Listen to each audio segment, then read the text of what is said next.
He asked us to put everything down and sit with him on the front step of our house. With a smile, he gently explained what the word counterfeiting meant. Our dreams were dashed. "You mean this is illegal?" asked Mike, in a quivering voice. Rich dad, poor dad. 13. Let them go, my dad's friend said. They might let them go, my dad's friend said. They might be developing a natural talent. My dad glared at him. Yes, it is illegal, my dad said gently. But you boys have shown great creativity and original thought. Keep going. I'm really proud of you. Disappointed, Mike and I sat in silence for about 20 minutes before we began cleaning up our mess. The business was over on opening day. Sweeping the powder up, I looked at Mike and said, I guess Jimmy and his friends are right. We are poor. My father was just leaving as I said that. Boys, he said. You're only poor if you give up. The most important thing is that you did something. Most people only talk and dream of getting rich. You've done something. I'm very proud of the two of you. I will say it again. Keep going. Don't quit. Mike and I stood there in silence. They were nice words, but we still did not know what to do.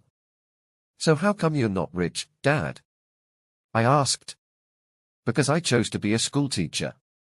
Schoolteachers really don't think about being rich. We just like to teach. I wish I could help you. But I really don't know how to make money.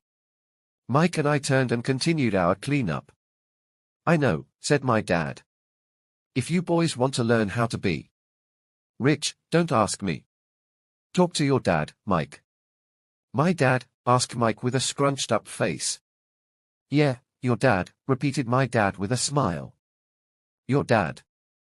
And I have the same banker, and he raves about your father.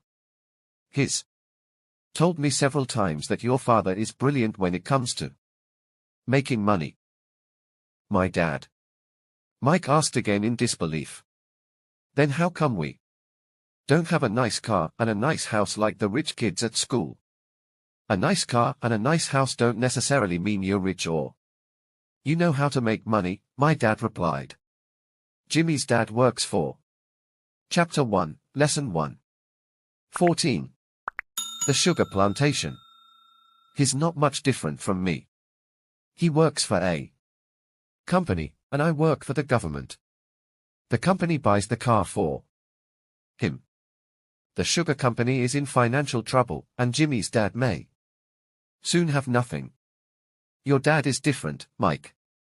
He seems to be building an empire, and I suspect in a few years he will be a very rich man.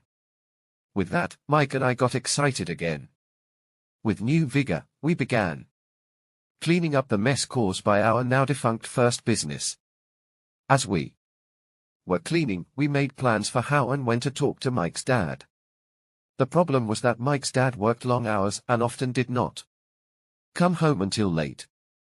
His father owned warehouses, a construction company, a chain of stores, and 3 restaurants.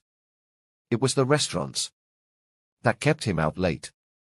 Mike caught the bus home after we had finished cleaning up. He was going to talk to his dad when he got home that night and ask him if he would teach us how to become rich. Mike promised to call as soon as he had talked to his dad, even if it was late. The phone rang at 8:30 p.m. Okay, I said. Next Saturday. I put the phone down. Mike's dad had agreed to meet with us. On Saturday I caught the 7:30 a.m. bus to the poor side of town. The lessons begin. Mike and I met with his dad that morning at 8 o'clock. He was already busy, having been at work for more than an hour.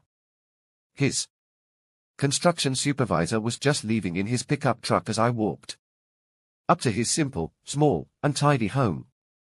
Mike met me at the door. Dad's on the phone, and he said to wait on the back porch. Mike said as he opened the door. The old wooden floor creaked as I stepped across the threshold of the aging house. There was a cheap mat just inside the door. The mat was there to hide the years of wear from countless footsteps that the floor had supported. Although clean, it needed to be replaced.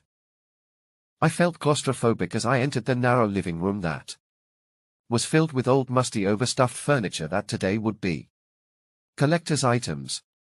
Sitting on the couch were two women, both a little older than my mom.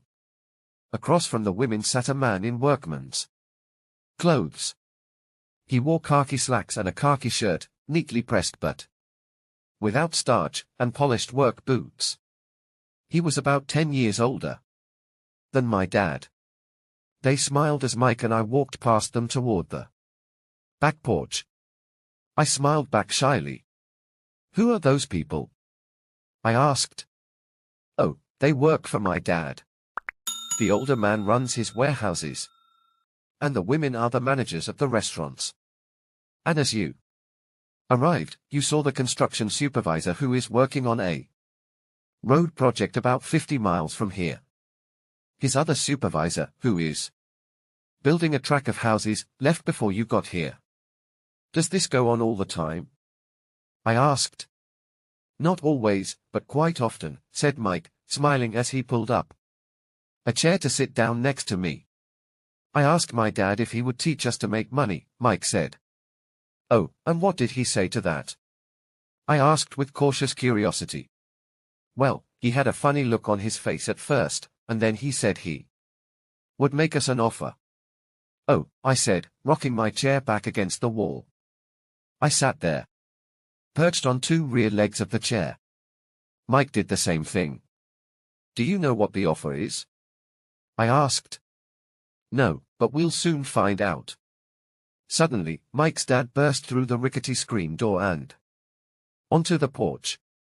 Mike and I jumped to our feet, not out of respect, but because we were startled. "Ready, boys?" he asked as he pulled up a chair to sit down with us. We nodded our heads as we pulled our chairs away from the wall to sit in front of him. He was a big man, about 6 feet tall and 200 pounds. My dad was taller, about the same weight, and 5 years older than Mike's dad. They sort of looked alike, though not of the same ethnic makeup. Maybe their energy was similar. Keep watching for continued. Click to next video. Thank you.